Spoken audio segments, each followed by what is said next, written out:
welcome to our first and only breakout session of the second day of our conference. My name is Blochowiak, and I have the honor of serving Studer Education as a leader coach. Really enjoyed the sessions that I've been in, learning from all of you and facilitating some of those conversations.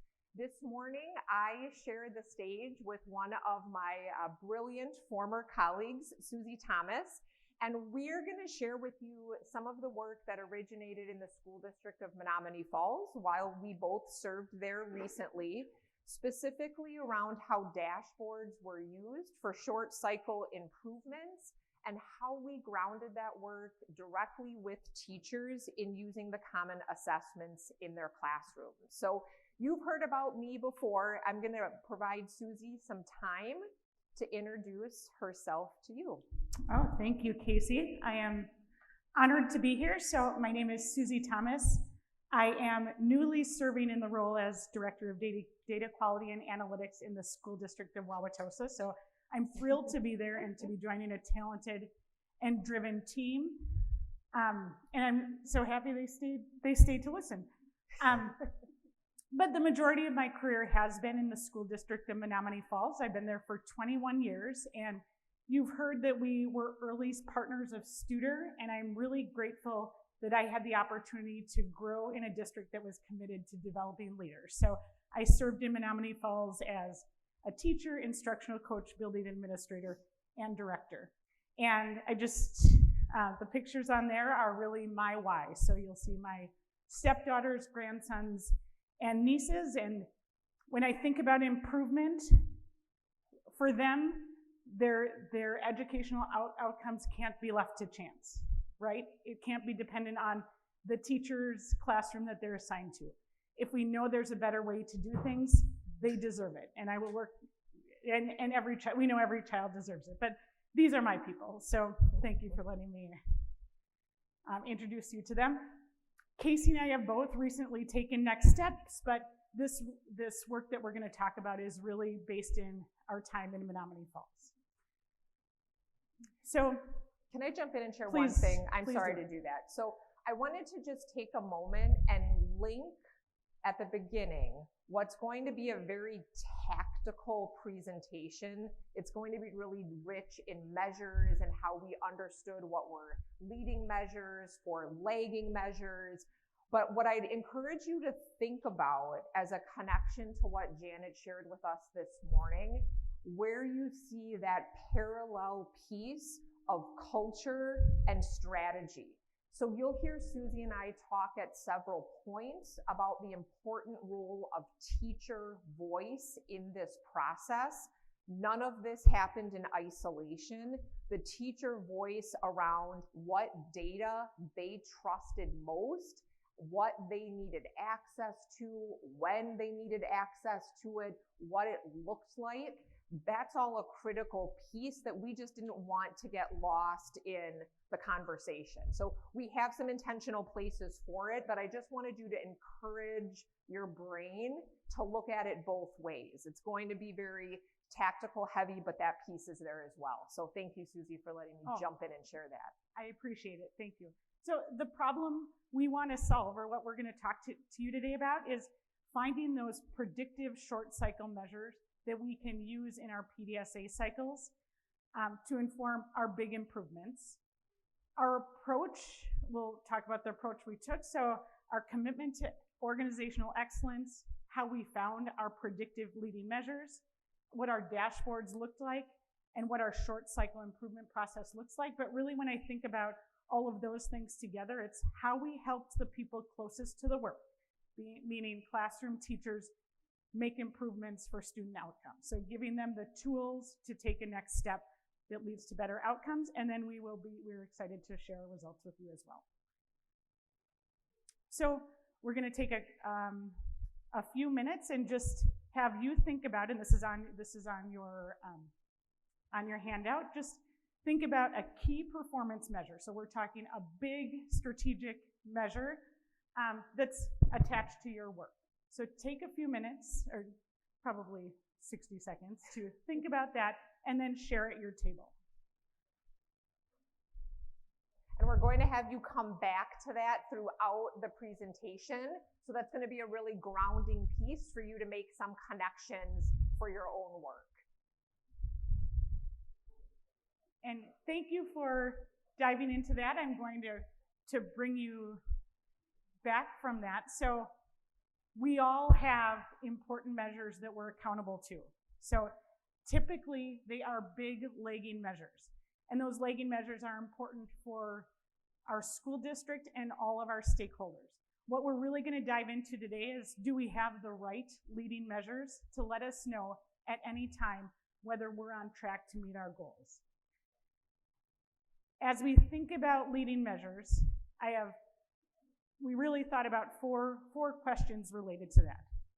So do our leading measures, so those measures that we track throughout the year, are they predictive of our lagging results, or are we surprised at the end?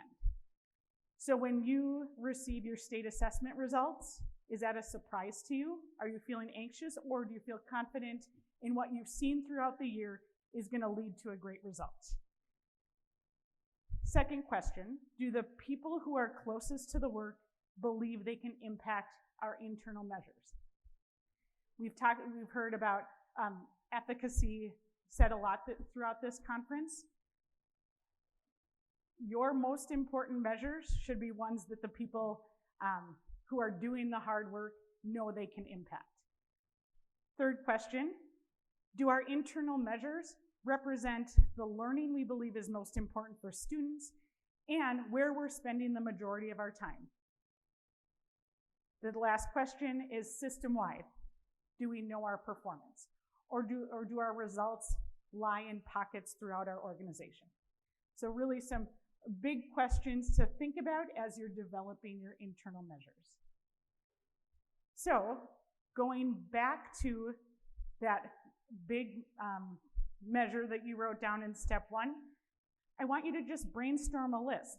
What are some things you can track week over week, month over month? What are some things you should be looking at that could possibly be a leading measure aligned to that big target? And I would ask you to think big there. Like, just like Suzy said, brain dump some things that might be connected, and we'll lead you through that process to start exploring which ones are more valuable. But just do a brain dump on what might be something to explore.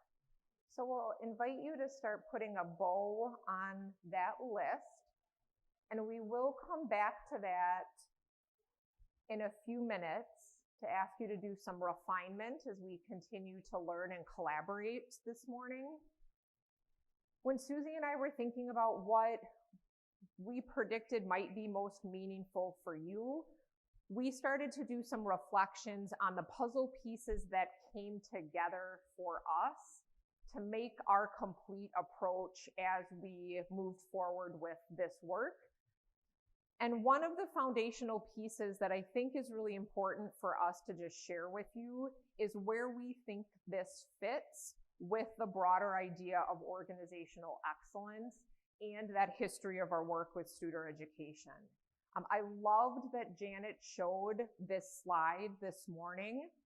And really, when we think about how the approach of using scorecards to dashboards to individual teachers in their classroom with their student goals, what we hope you take away from today's conversation and learning is that this is a tactic to really help you get all of those individual acts of improvement by the individuals closest to the work inside of that strategic goal that you have set for your district. You have teachers showing up every single day, doing so much great work, but without that focus, they're moving in a lot of different directions. And what we hope you see is how these tools can help you get there. We also wanted to pull out, and I'm so happy this showed up this morning, we wanted to pull out 4 of the 9 principles that most directly relate to what we're going to share with you about this work and our journey. And the first was really that commitment to excellence. You'll hear us talk about those improvement goals for students that trickle from the boardroom all the way down to the classroom, and how those are examples of us living on a daily basis our mission, vision, and values. And also, on principle number 2, how we measure the important things. Suzy's going to share the work that she led on the creation of our dashboards. And as you know, we could have 1 million pieces of data on dashboards for schools and for teachers. She'll talk with you about how we heard directly from the teachers using that information about what would be most valuable to them to help them be an army of improvers. On principle number 6, this is really about accountability to one another in the system. The dashboards, as you'll hear, are not an accountability factor for evaluation. It's not us looking at the dashboards, trying to go out and determining who is our least performing teacher. Absolutely not. It was about us as leaders understanding where great practice was happening and how we could work throughout the system to coach everyone up to the most impactful practices. And then lastly, examples of us aligning our behaviors with our goals and values. What did we learn from our highest performing teams about their behaviors around our dashboards? What was making the biggest difference for them? And how could we take those actions and share them with others in the system? So I will pause and talk through a little bit more about how this system of aligned goals worked in the school district of Menominee Falls, because it will be critical to where the dashboards fall in and support this. So perhaps like your system, you have district big aims that are part of a strategic plan, an annual district strategic goal, or a strategic plan that is set out over a number of years that then cascades down to an annual district scorecard. What are your improvement marks and goals for each individual year? That likely cascades down into improvement goals in those pillars for each of your individual schools. And what you'll hear Suzy share after our next engagement break is really how a dashboard can help those goals cascade down into individual PLCs or grade level teams, individual teachers' classrooms, and then down to individual student improvement goals. So we want to give you a chance to talk. And what I appreciate, I hope you do as well, about this opportunity is we haven't had too many chances in the sessions that I've been in to go back to that larger foundational set of beliefs around the 9P. And hopefully you're close enough that you can see those. But your next question on your sheet asks you to just reflect globally, like zoom out a little bit more about your organization. Where do you feel like you're doing a great job with the foundational beliefs? And where might you have an opportunity this coming year with your leadership and your team to start to make some improvements? So maybe find one celebration there to jot down on the next line and one opportunity, and then share at your table. We'll give you a few minutes to do that. Thank you for engaging in that. It's such an important tool to be able to zoom out and then zoom back into the work. So what do we have to build off of, and where do we need to grow? I want to spend some time discussing how we found those reliable leading measures. And we started with really the heavy lift of curriculum development and work. So what we knew in Menominee Falls at that time when we were looking to develop dashboards is that we were committed to a highly effective universal curriculum. We had trained our teachers and were supporting them to implement that curriculum with fidelity. We had done the heavy lift of developing common assessments. So what that means is we had a commitment throughout our organization about what learning was most important and what good looked like. That's hard work. That doesn't happen overnight. Those are That's a big commitment. We also had a commitment to instruction and improvement coaches. So once we started the work, we had support for our teachers inside the classroom, and we also utilized a nationally normed screener.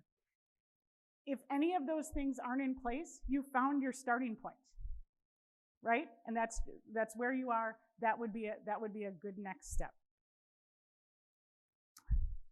But we had those in place, so we had something to work off of. So our next step was, how do we know that our internal measures, so our common assessments, were predictive of those lagging results? And so we did a few things. So we did some math.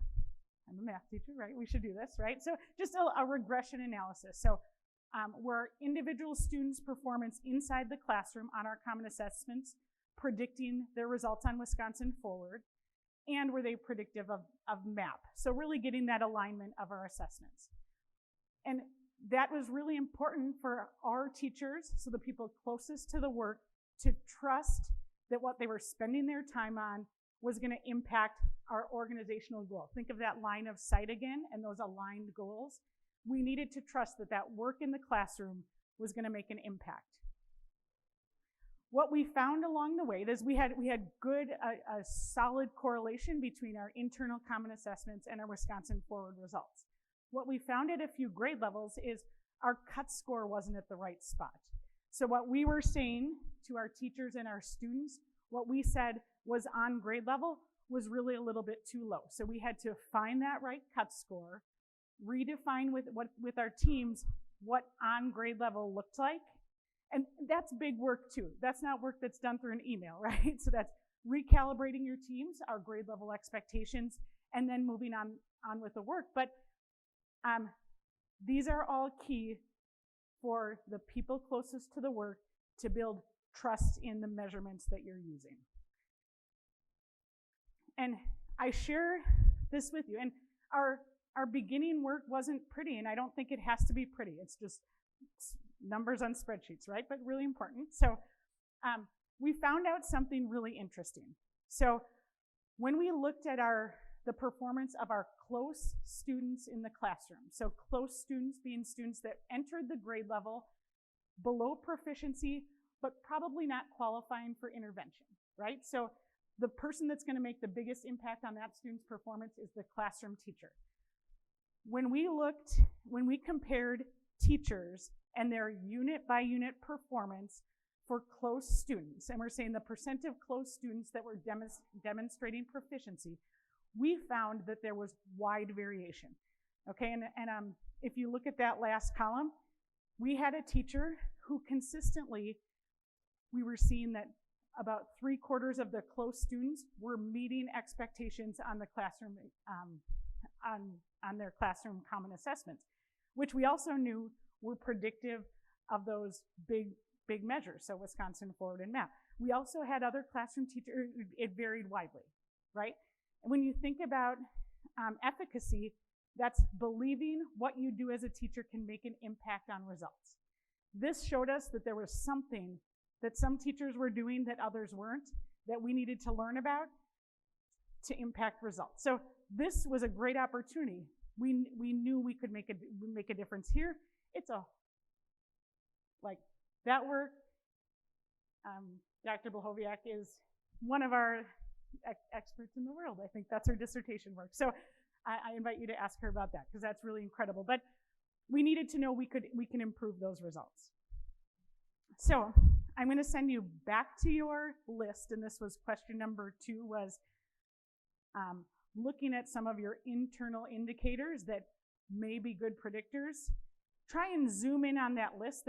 What are 1 or 2 places where you could really dive deeper into understanding if they're predictable and reliable in your system. So you're not going to answer that right now, of course, but where you want to dive deeper. Thank you for engaging in that conversation.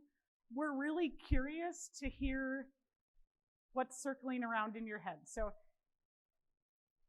do we have teams that would be willing to share what you're thinking about right now, if you know where you're going to dive into next? Yes.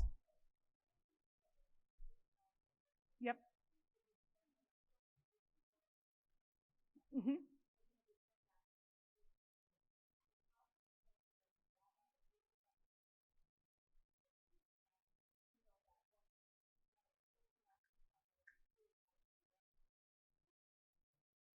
Yep, so that is a great question. I think where I would start, realizing I didn't think to, it's just my first reaction.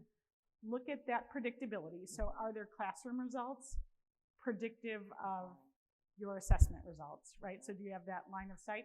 And then you might be looking between teachers at different grade levels, who's making the most growth or making the most impact.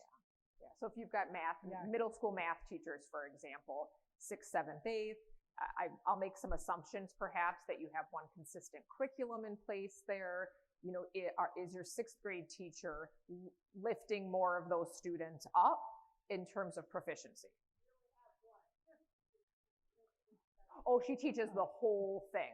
Then I would agree with Suzy as an initial reaction then. Yep, it's that, are those classroom results in line with what you're seeing on the lagging results? Yeah, no, that's a great question. Appreciate that. I also think, just related to that, and we'll wrap it up, this is part of the summary, is like your internal measures are never perfect and they're usually messy. So just start around something that you think might work, so if it's student grades or assessments, find a starting point and get that process in place. And then I think sometimes the measures become clearer after that. Shelley, Wolf, you were leading a great discussion over here. I'm curious about what you were talking about.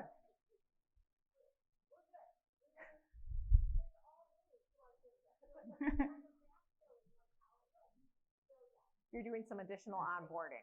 You're being a great steward. Lovely. We'll have time for more questions at the end, and we're excited to hear about what you're thinking.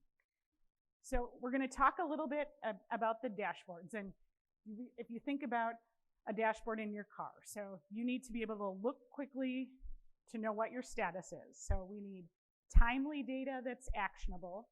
It needs to be at the forefront. So visible data is key. We don't need people searching all over the place. Let's give them access right away. And the dashboard should be built around measures that your teachers trust. So the people doing the work should trust that those are important measures, because that's impacting their work on a day-to-day basis. When we think about scorecards versus dashboards, so our scorecards are usually measuring our outcomes on strategic priorities. So scorecards are important, right? So those are our key measures that tell us we're on track. They're usually, we're communicating them externally and internally, but we really know our results there on an annual basis. Dashboards are monitoring our leading indicators. So it's telling us our interim progress, whether it's unit over unit, month over month, quarter over quarter. They're aligned and predictive of our scorecard measures, but they give us valuable information so we can make adjustments and we can be agile inside of our work. So we're not waiting till the end of the year to make a change. We know on an interim basis where our next step would be. So when we go back to this slide showing the line goals, the scorecard is really from the school level up. So that's measuring those big indicators. But think about where the work is happening. It's happening inside of our classrooms, in our PLCs. So the dashboard should be measuring your leading indicators and giving people closest to the work access to that information. Nice work on this slide, by the way. It really resonates with me. Thank you. Now I'm going to give you some examples, some visuals off of our dashboards. And there have been many iterations over time. So I want you to think about the purpose versus how pretty the dashboard is. So Mr. Walters yesterday was showing just a spread. I think he showed this spreadsheet, and I felt a little embarrassed because our work has grown over time. But really, I think that's important work. So that dashboard on the top, What was really important there is we had agreed on what we were going to measure, and teachers trusted that that was valuable information. So what % of your students outlined by performance group were proficient on each unit? So that was important, that we trusted in that measure. We set unit over unit goals based on past performance. Results without targets won't be as valuable. And the color coding matters. And whether it should or shouldn't, so sometimes I hear like, oh, red makes teachers feel bad. Nope, it's a dashboard, so it's telling us where to look and where our attention should go next. Okay, so on the bottom, that's our next iteration of the dashboard.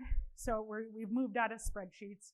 We can build a dashboard. So it is a little bit prettier. I think we still have work to be done there, but it's automated and more efficient, right? So that really is the benefit there. And we can see more data. So we're seeing our yearly trends on our common assessments, as well as our unit over unit results. It's about people doing the work, seeing the information they need to take a next step.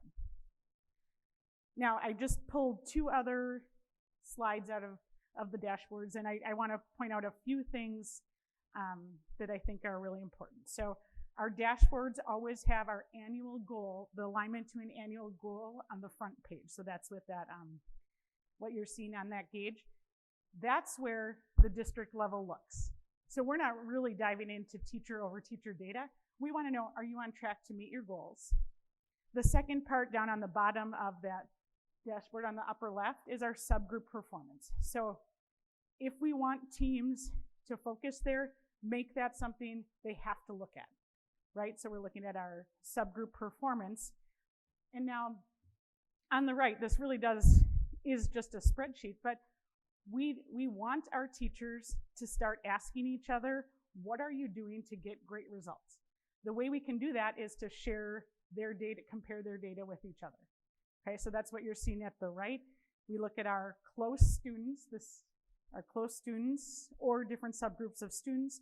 We can see different teachers and we can see their performance with those students.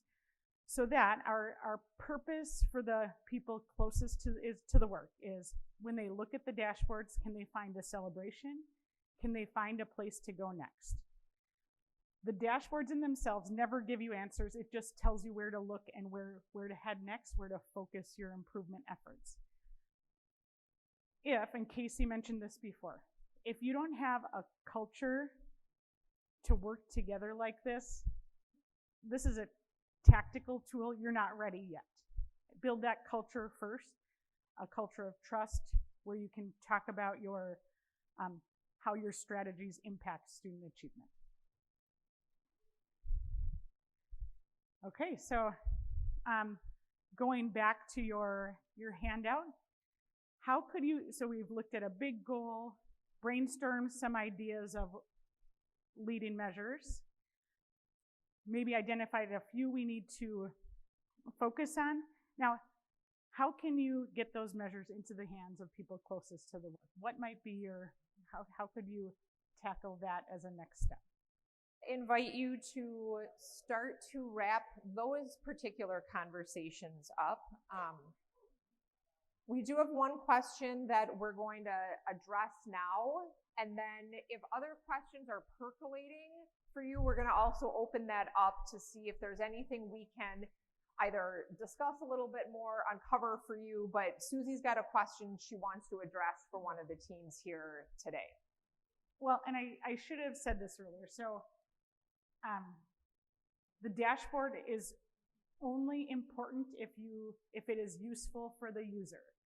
So we always spend time asking directly, so like, is this giving you what you need? What else might be important to see on there? So we'll connect with leaders and teams about what filters or visuals might be helpful to add. That's really important. And then we also embed ourselves with teams when they're doing the work and when they're using the dashboard. So I wish Brianna Young is the data support specialist in Menominee Falls and does an incredible job just connecting with teams, going to their meetings, listening to how they're working, seeing how they interact with the dashboard to understand if it's really meeting their needs or not. And then we can, and then on our end, we're working behind the scenes to make it a really impactful tool.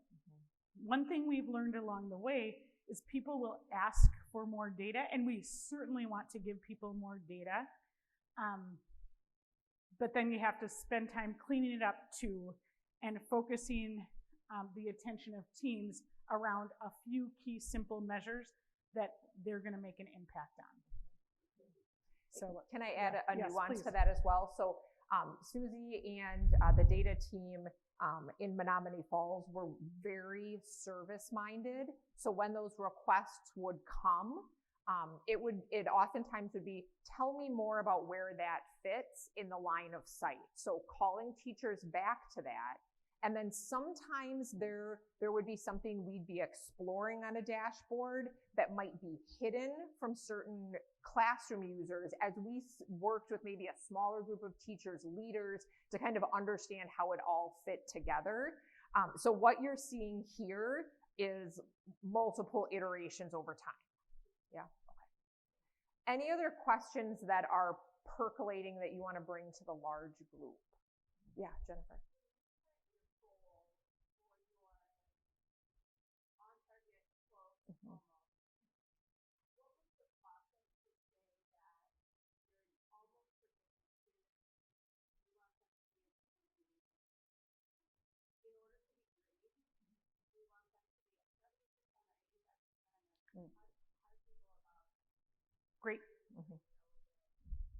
Great question. So the benchmark was always preset. So like what good looks like was the same for all of those students. The goals were based around past performance. So we looked at as many years as we could. So if we had 3 years of data, we'd look at how have our close students performed in 3rd grade on Unit 1 over the past 3 years, and then we'd set an improvement target over that. So, so if we've seen that 40% of our close students seem to be meeting proficiency there, our goal will be 45%. So for our in need of support and close students where there's more room to grow, we set higher goals, but typically between 3 and 5%. For our ready and exceeding students, sometimes we'd just cap it at 95% or just do a little iteration. So based on historical performance and then where we think we could go next. Yes, sir?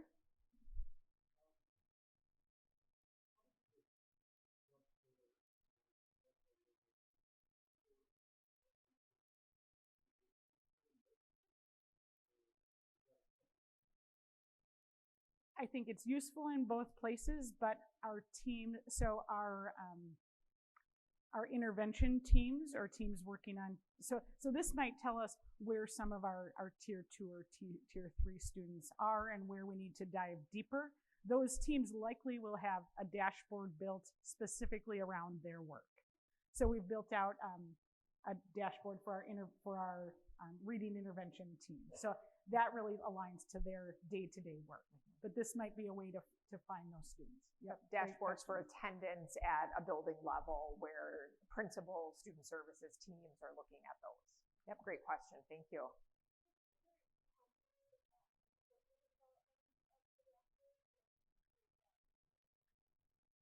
They helped us with the alignment of our goals. We developed the dashboards internally. Yeah, like the technical system was developed internally, but Studer has been a partner with many of the leaders in the district for 10 years. And so those foundational beliefs of just like when we look at data, when we're thinking about measurements, that had just become just deep in leadership training and why those pieces matter so much, right? They can help you get to these places, but it has not been perfect, right? Like this hour sharing may make it sound like it was this smooth path. It wasn't. There were tiers. There were, tiers and teacher teams. Like it wasn't perfect, but it has allowed us to have a very different level of conversation there around collectively, how can we move students? Yeah, good question. I think a starting point would be are you capturing your common assessment data in a consistent way throughout your system? Just capturing the data might be a good starting point, and then you'll have something to build off of. Amy. Well, I was just going to say that as you were talking about the things you have available, I'm mindful of how many common pieces of curriculum and assessment you had. Yes. So in some places, they're just discussing whether they will or won't have common assessments beyond data. That's the part. I think you really highlighted that having that data is helpful as a leading measure, but probably some of the hard work to make it happen. Absolutely. That was multi-year process around guaranteed and viable curriculum and then building that why. It's not that we want to take the autonomy away from you as a teacher, but we don't understand the impact of our work if we don't all have a common agreement on what good looks like, how good is aligned to those external measures. So with the time that we have left with you before we have another opportunity to reflect and debrief a bit, we wanted to show you some of the best processes that we discovered internally in the school district of Menominee Falls around what teachers were doing when they actually sat in teams and started to look at those dashboards. So if we zoom out for a second here, this is an annual improvement cycle that may be typical to the system that you're in. So the maroon dots are those larger report outs at a district or a board level. But we understand in this room, right, that those 45-day cycles that are happening in between, where teachers and teams are drilling down 2 weeks, maybe 3-week cycles, they're coming together and they're looking at dashboards, that is where the real improvement happens. If we're only looking at the data, even the teachers are only looking at the data on those big maroon circles every 45 days, that is too long. That's where you need, your executive team is coming in, you're understanding your process there. And I want to share one other piece that, and it took us a few years to learn this. We wanted to be really authentic with our board on the report outs. And those of you that have to do those, you know you can spend hours fiddling with how things look, where is this, I'm going to take it from this thing and I'm going to put it in this other report and things like that. What we actually started doing for our board, oh my goodness. I know I was. I'm going to stop touching it. I'm not touching it. Are you touching it, Susan? Okay, I'll stop touching it. Okay, so what we did was we actually pulled out that gauge icon because that was an ongoing measure of how we were progressing towards that improvement goal. And we would honestly pull the dashboard up and we would do a snip of that. And that would be, see where it says 75.77? That's what our board saw on our 45-day report out on academic goals. Building teams would come in, they would share what's working, how they have evidence of that, where things need to be improved, what they're doing around that. It became a really streamlined reporting system as we got better at this process. Early on, they were spreadsheets, but thinking about how do all these pieces come together so you're not doing more work for yourself, thinking about how you can zoom that up a little bit. So we, as you've heard many times, we really want to understand those in the system that are doing processes the best, that are getting the best results. What are they doing and how can we learn from them? So we actually started to go and listen to teams that were lifting more and more students up because we wanted to observe the types of questions they were asking and then get really explicit with other teams about how they could ask those exact questions. So here's what we learned.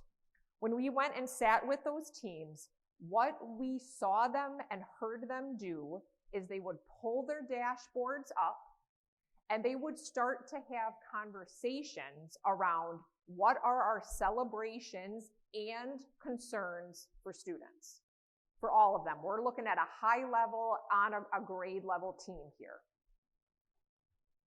Where are their concerns and celebrations in performance bands? So now they're drilling down a bit. Maybe it is our at-risk or our not yet proficient students that we're most concerned about this time. And then, like Suzy said before, make the things we want them to look at very accessible to them. Then they would ask questions around subgroups, just starting to look at that data and figure out what we could learn. And those teams that were performing the best also started to look at what are the trends that we're following. They're keeping ongoing Google Doc agendas of these. And then they started to do plus deltas around understanding their variation. And really, at the core of all improvement work, right, is reducing variation on outcomes. That's really like what it comes down to. And understanding and analyzing the impact of those actions. So they would have conversation. And then they would get very purposeful around, all right, what are we going to do with all of this conversation? Because they can talk about all of that all day long in their PLC, but if they walk out of there and there's not any commitment to additional action, you're not going to see that needle move in a very strategic way. So those teams that were performing the best started to get very specific with action steps and started to implement and identify who was going to implement. And often that might be an entire team that was going to implement someone, or maybe a teacher or two on that team that needed to make a shift. They would commit to one another and be accountable and determine when they were going to start and complete that action and how often would it be done. And really that came out of learning from one another, right? If Suzy is getting great results with her students who are close to proficiency that we're trying to lift up, I really need to understand from Suzy, how often are you pulling those students back with you? What information are you sending with them as they go to work independently, right? Like they're having these conversations about specific actions, and the teams also started to make predictions. So if we all commit to do this, right, making it real, writing it down on a piece of paper, I've got 4 kids in my classroom that are not yet proficient. So I predict if I can learn from Suzy and I can write that down, it makes it really tangible, right? Like you attach it to students and their vision, their faces in your mind. Those pieces of data aren't just pieces of data, they're kids, right? Like that's life-changing stuff when we're talking about learning for them. So these were the kind of really powerful conversations that our teams were having. We started to scale that out across buildings. Oh, I almost shared the big reveal at the end. Okay, so we want to give you a chance to process a bit. So I'll add a second question to this. Think about, might you have some opportunities for teams to enhance their short cycle process and also record any questions that might be percolating, because we'll have about 4 or 5 minutes at the end and we want to make sure we have a chance to connect. So opportunities for short cycle and any questions you want to jot down. It is now time for the big reveal. No, and it is really exciting. So we had seen, when we compared our results against our benchmarks, so schools with similar populations and demographics, we had performed for 2 years in a row at the bottom of those benchmarks. We had a year of missing data, so we didn't do state testing in 1920, and in 2021, we had moved up to the middle of those benchmarks. So we were a district who saw results improve over that time throughout COVID, where overall statewide we had seen a pretty significant decrease.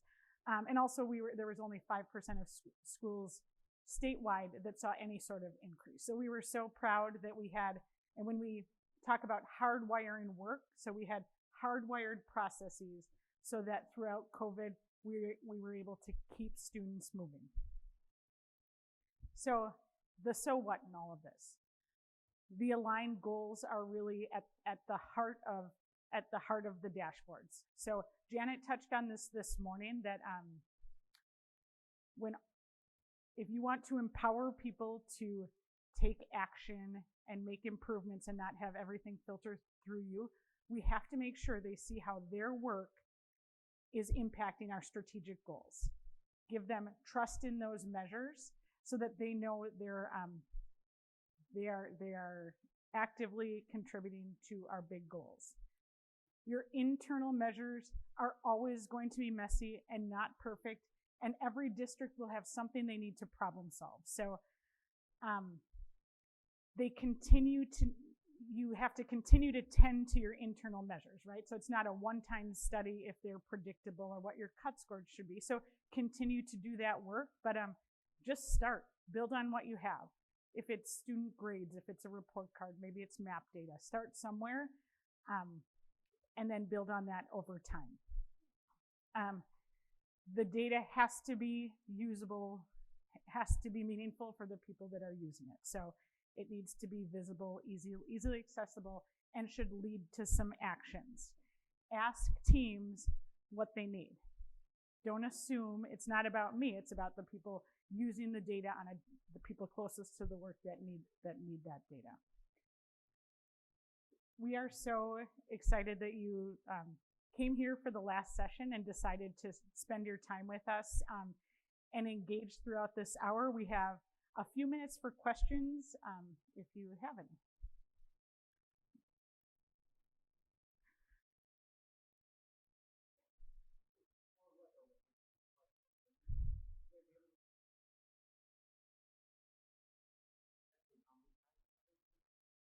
So that's a great question. So our work started at the elementaries because we had just the tightest, more things cleanest data there to work with. So our iteration, or our next step for the middle and high school was to build dashboards around student grades. So we're tracking the percent of students who are achieving a B- or better. And that 80%, we know grades are messy, right? But when we do that correlation study, they're a pretty good predictor. And when we show teachers that your students consistently earning Bs are getting these results, that made a difference. And it gave us a place to start, right? Because pulling those the common assessment data can be a little cumbersome, but it gave them a place to start. And it's a really great communication tool for kids, right? So when we talk to kids, that's easy to message. When you consistently earn Bs, you're going to be college ready. Thank you for asking. That is a work in progress.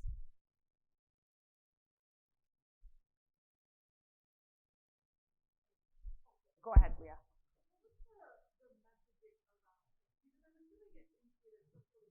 Mm-hmm. Mm-hmm.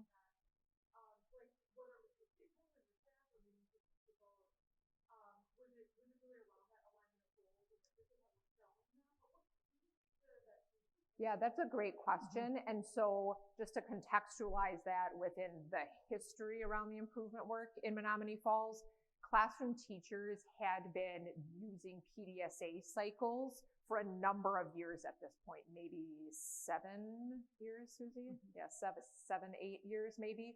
So that visible piece of data in classrooms on walls was not new to them. To Suzy's point, where we started was 3rd through 5th grade because we had the tightest alignment there.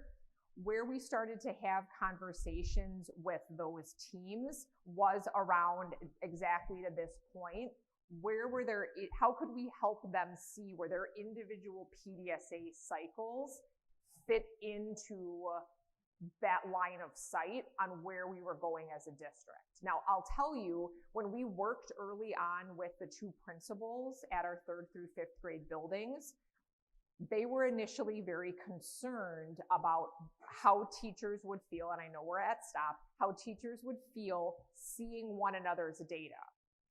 What actually started happening was, as soon as they said, well, here's your data on this, here's your data on that, they had teachers that were in their office saying, well, how can we see each other's data? So I guess I would say we had a culture of looking at data, and it was helping them see that line of sight, but that messaging was really key. We can chat more about that because I'm getting stops. Okay. All right. Thank you for coming and learning with us. Your questions were great. We appreciate you.